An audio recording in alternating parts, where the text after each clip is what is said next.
पूर्वांचल में फिर गर्म हुई बाहुबलियों की सियासत। राजा भैया के दरबार पहुंचा बड़ा नेता। क्या 2027 से पहले बन रहे नए समीकरण? बड़ी राजनीतिक हलचल। एक तरफ धनंजय सिंह और ब्रजभूषण की बढ़ती नजदीकी, दूसरी तरफ ब्रजेश सिंह का बढ़ता दखल। क्या पूर्वांचल में दो बड़े खेमों की हो गई तैयारी?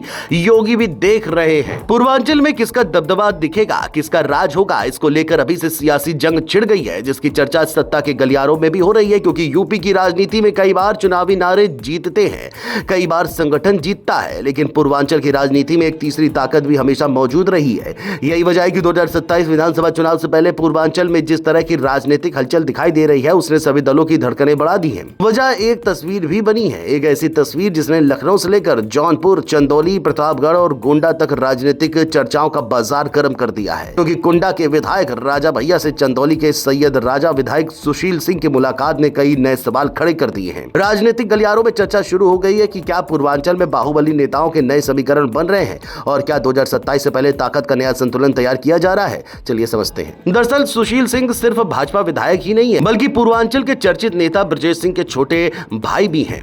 ऐसे में उनकी राजा भैया से मुलाकात को समान शिष्टाचार भेंट नहीं माना जा रहा। तस्वीर सामने आते ही चर्चाएं शुरू हो गई कि क्या राजा भैया को एक बड़े राजनीतिक खेमे के साथ जोड़ने की कोशिश चल रही है। क्योंकि पिछले कुछ महीनों से पूर्वांचल में कई ऐसे घटनाक्रम सामने आए हैं जो नए राजनीतिक गठजोड़ की तरफ इशारा कर रहे हैं। सिर्फ यही नहीं, एक तरफ ब्रजेश सिंह की जौनपुर राजनीति में सक्रियता बढ़ने की चर्चाएं हैं।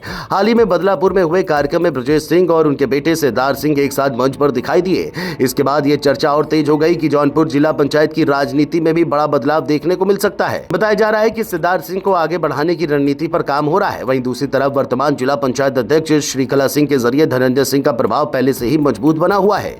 ऐसे में जौनपुर अब राजनीतिक प्रतिष्ठा की लड़ाई का बड़ा मैदान बनता दिखाई दे रहा है। इधर धनंजय सिंह और पूर्व सांसद ब्रजभूषण शरण सिंह के बीच बढ़ती नजदीकियां भी चर्चा में हैं। दोनों नेताओं की मुलाकातों और सार्वजनिक मंचों पर दिख रही सहजता ने राजनीतिक अटकलों को और हवा दी है।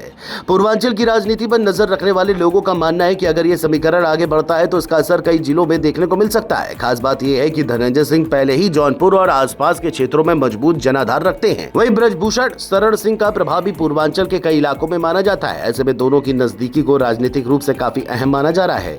दूसरी तरफ ब्रजेश सिंह का प्रभाव वाराणसी, चंदौली, भदोही और गाजीपुर क्षेत्र में लंबे समय से माना जाता रहा है। अब यदि जौनपुर में भी उनकी सक्रियता बढ़ती है तो राजनीतिक समीकरण पूरी तरह बदल सकते हैं। भाजपा के कुछ स्थानीय नेताओं का समर्थन भी उन्हें मिलता दिखाई दे रहा है। यही कारण है कि पूर्वांचल की राजनीति में दो अलग अलग शक्ति केंद्र बनने की चर्चाएं लगातार तेज हो रही हैं। फिलहाल 2027 का चुनाव जैसे जैसे करीब आएगा, पूर्वांचल की राजनीति और ज्यादा दिलचस्प होती जाएगी। राजा भैया और सुशील सिंह की मुलाकात ने जिस तरह चर्चाओं को जन्म दिया, उसने राजनीतिक हलकों की उत्सुकता बढ़ा दी है। एक तरफ धनंजय सिंह, दूसरी तरफ ब्रजेश सिंह और बीच में राजा भैया और ब्रजभूषण शरण सिंह जैसे प्रभावशाली चेहरे।